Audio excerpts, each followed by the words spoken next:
دے دیا تو دے دیا. اکثر میں ایک واقعہ بیان کرتا ہوں, وہ میں دوبارہ آج کے موضوع کے حساب سے ریپیٹ کر رہا ہوں. وہ واقعہ یہ ہے کہ ایک خاتون نے امریکہ سے 2-3 سال پہلے مجھے فون کیا. ان کی اپنے شوہر سے بہت ساری لڑائیاں تھیں, جھگڑے تھے, پڈے تھے, ان کے الزامات تھے میرا شوہر یوں میرا شوہر یوں وغیرہ جو ہوتے ہیں میاں بیوی میں, صحیح بھی ہوتے ہیں غلط بھی ہوتے ہیں, ہر طرح کے چل رہے ہوتے ہیں. بہرحال جی ڈیورس ہو گئی, ان کے شوہر نے ان کو ڈیورس دے دی. اب جب ڈیورس دی ہے تو امریکہ کے لا میں یہ ہوا کہ جی آپ اپنی پراپرٹی آدھی اپنی وائف کو دیں گے. تو خاتون کو لائر مل گیا, اس نے کہا کہ میں آپ کو کروڑوں روپے بن رہے تھے. اس عورت نے مجھے فون کیا, اس کے دل میں اللہ کا خوف تھا نا. اس نے کہا میرے شوہر نے مجھے طلاق دے دی ہے, ظالم تھے, ٹھیک رویہ نہیں تھا, اب جب ڈیورس دی ہے تو مجھے آدھی پراپرٹی مل رہی ہے. میں نے کہا یہ آپ کے لیے لینا حلال بولے نہیں ہے. اسلام کا قانون یہ ہے کہ شوہر نے طلاق دے دی ہے تو جو مہر تھا وہ دینا پڑے گا اس کو. اس کے علاوہ اور نان نفقہ جو 3 مینسز تک عدت پوری ہونے تک جو بیسک نان نفقہ ہے نا آپ کا, رہائش بھی اس کے ذمے ہے اور کھانا پینا بھی اس کے ذمے ہے. اس کے علاوہ آپ کچھ بھی نہیں لے سکتی. تو انہوں نے کہا وہ تو ایسا تھا وہ تو ویسا تھا. میں نے کہا ایسا جیسا بھی تھا تو چھوڑ دیا نا اب اس نے, جان چھوڑ گئی نا آپ کی. بھائی غلط آدمی سے شادی ہو گئی تو جان چھوڑ گئی آپ کی, کہیں اور شادی کریں آپ.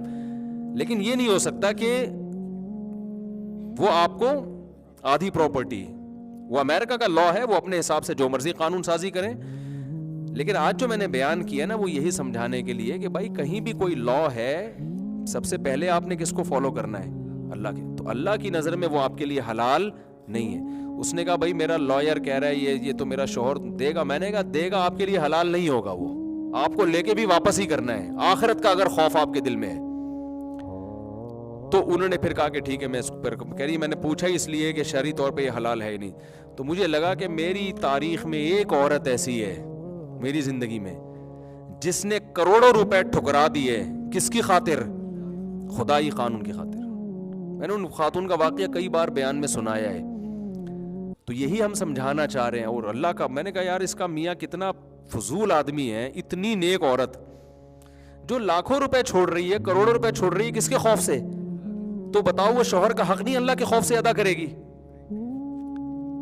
حق ادا کرنا آسان ہے, کروڑوں روپے چھوڑنا مشکل ہے. کروڑوں روپے کہیں مل رہے ہو نا تو سارے حقوق بھی ادا کر ہو جاتے ہیں. لیکن اس نے کس کے لیے چھوڑا؟ تو مجھے لگا کہ اس کا میاں واقعی بڑا ہی کوئی غیرت لیس قسم کا آدمی ہے. اور یہ کرنے کے بعد بھی اس کے میاں نے رجوع نہیں کیا. اس عورت نے کہا چلو جی آپ لے لیں پیسے, مجھے نہیں چاہیے کیونکہ اللہ کا حکم ہے. وہ بھی گھننا بن کے بیٹھ گیا. حالانکہ اس کو تو چاہیے تھا کہ وہ اس کے پاؤں میں گر جاتا ہے کہ تمہارے دل میں اتنا اللہ کا خوف ہے. دیکھو میاں بیوی ایک دوسرے کے حقوق ایک دوسرے کے خوف سے ادا نہیں کرتے. کس کے خوف سے ادا کرتے ہیں؟ اللہ کے خوف سے. تو جس کے دل میں اللہ کا خوف ہے وہ تو پورے حقوق ادا کرے گا. ہمارے نبی صلی اللہ علیہ وسلم سب سے زیادہ اللہ سے ڈرنے والے تھے یا نہیں تھے؟ عرب میں عورت کو پاؤں کی جوتی سمجھا جاتا تھا. جو بیٹی کو پیدا ہونے پہ دفن کرتے ہوں ان کے ہاں بیٹی کی کیا ویلیو ہوگی. لیکن ہمارے نبی نے عرب کے کلچر کو فالو کیا, یہ خدا کے قانون کو. آپ نے بیوی کو اتنی عزت دی کہ ایک صحابی کہہ رہے ہیں کہ آپ ہماری دعوت میں آئے, آپ نے فرمایا کہ عائشہ کو بھی بلاؤ گے تو آؤں گا ورنہ نہیں آؤں گا میں. تو یہ کلچر کی وجہ سے ہو رہا ہے, یہ خدا کی وجہ سے ہو رہا ہے, اللہ کی وجہ سے ہو رہا ہے نا.